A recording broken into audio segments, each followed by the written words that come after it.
Good morning, everybody. This is Deborah here on April 2nd, 2026.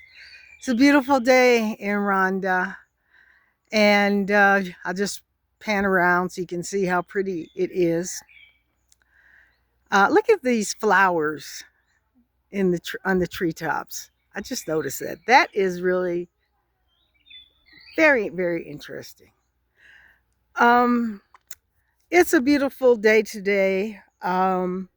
But we're a week away from the observation of a very tragic event, and that was in 1994 when the genocide against the Tutsis started on April 9th. And the month of April is a very somber time in Rwanda, and it's somber because with almost 1 million people killed, millions of others were displaced. Um, it's a time of remembering the worst time in Rwanda's history, and I just want to acknowledge and recognize this government for emphasizing reconciliation and not revenge, emphasizing re-education and not retribution.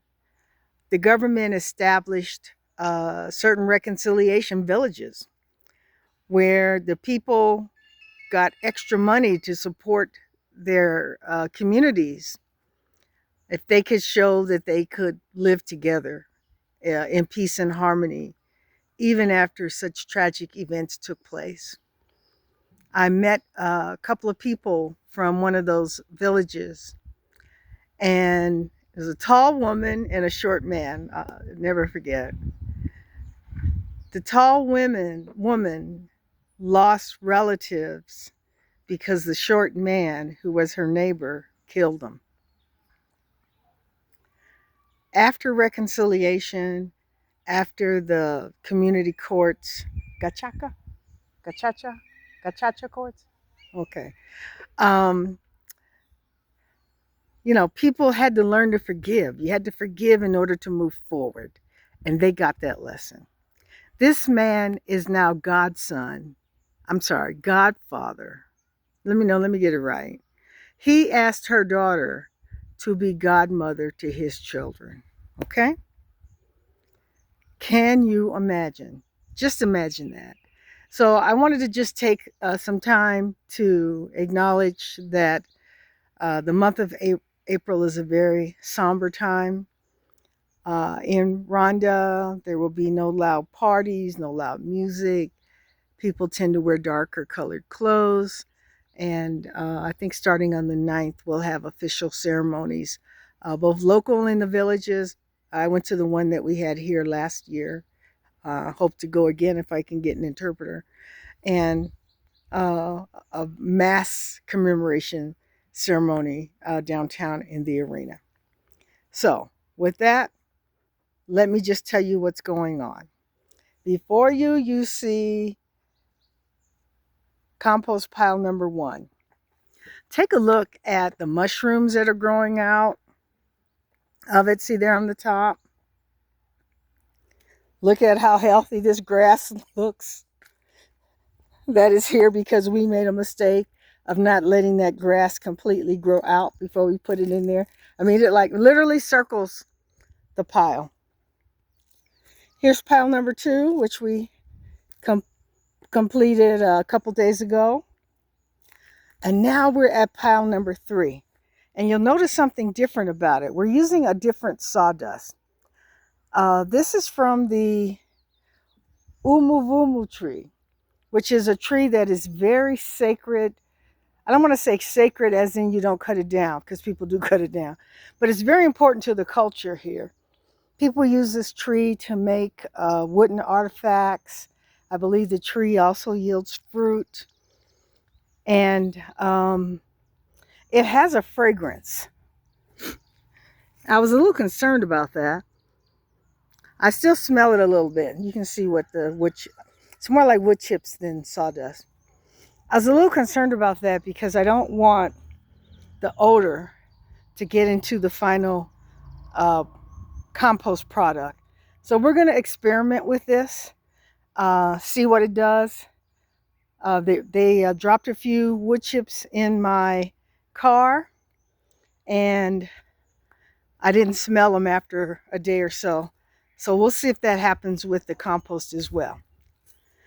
But what you're about to observe is something I have never ever done. So we're doing it for the first time. We've thought about it, we've planned it out, and we're going to turn this pile. You want your compost to be around 130 degrees Fahrenheit. Sorry, I ain't converting it to Celsius. Don't have the time, don't have the energy. So you want it to be around 130. Ours has gone down to about 114, 120. So we're going to take this center part out, put it on the ground, and then we're going to flip in the sides and then take the part that was in the middle and put that on the sides. So I'm going to give this to Samuel. He's going to show me starting this off. I don't know what the hell I'm doing, but we're going to see how it works. Okay, buena cosa. All right, here we go.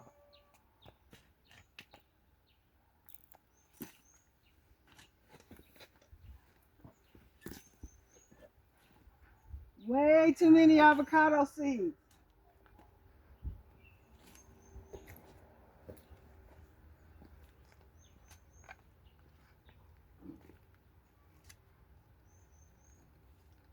Let me see how this is not breaking down.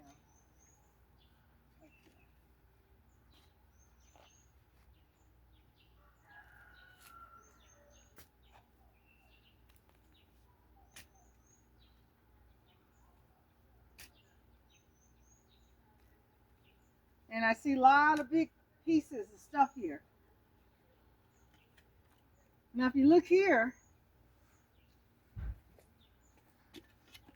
and too bad you can't smell this, but you can already see how this is becoming a very nice soil amendment. Now, let's keep going. I'm not going to do too much more, because Samuel has bigger muscles than me. But again, it has slowed down.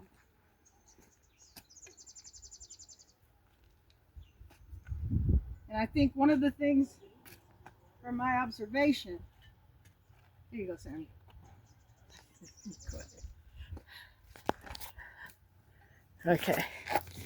And one of the things from my observation is just as we remove the trash from it, I think we're going to have to find a way to grind up these larger pieces. Because, of course, the larger the pieces are, the longer it's going to take for them to decompose. So let me push this back out of the way. And I'm starting to wonder if we should start an avocado grove on this land, because we got so many seeds. We get like bags of avocado seeds.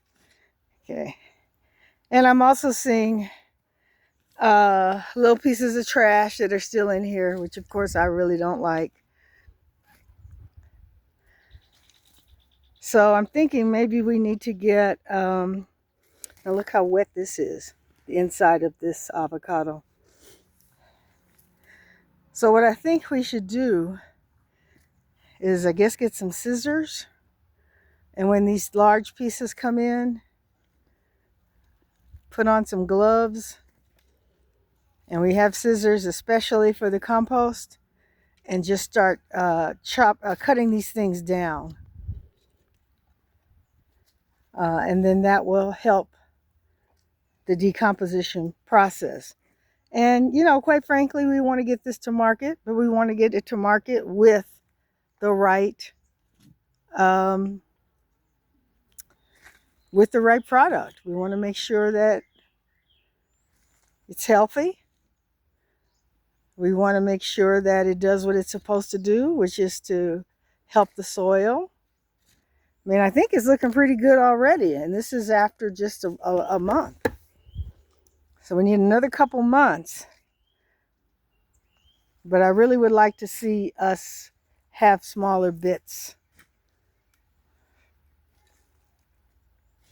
of things. So Samuel, you think it looks good? Looks good? Okay. I think it looks pretty good. I like what I'm seeing here. So we're going to share this with our COO, our Chief Operating Officer, Daniel Shimiyimana. And he's the farmer.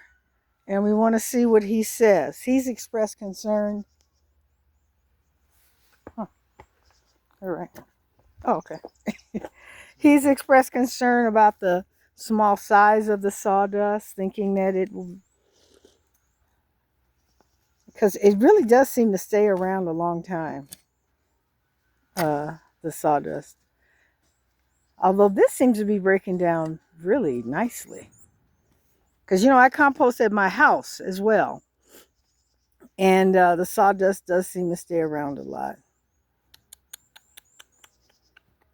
He knows how I feel about trash. He knows how I feel about trash in the compost. Okay. So I may have to do some fussing today. So, you know, the thing is that we have to teach the villagers how to separate out the trash from the food scraps. Okay. You want a break? You want me to take over? You want me to do it? Dude.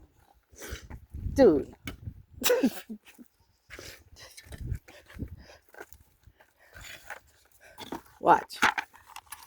You don't need all that. Let's put that on there. Okay. There we go. This is we have a tracking sheet now. So I was doing, training him on how to make the tracking sheet. So anyway, so this is looking pretty good. So what we're going to do is, after we remove the center section, then we're going to put the sides. I wouldn't go any further. Just right there. Just straight back. Yes, just straight back. Yeah. Then we're going to put the sides in the middle and the middle on the side. So that's how we're turning it. And this should wake up the bacteria. They'll have new environs to explore. And hopefully, let me move over. So I don't want to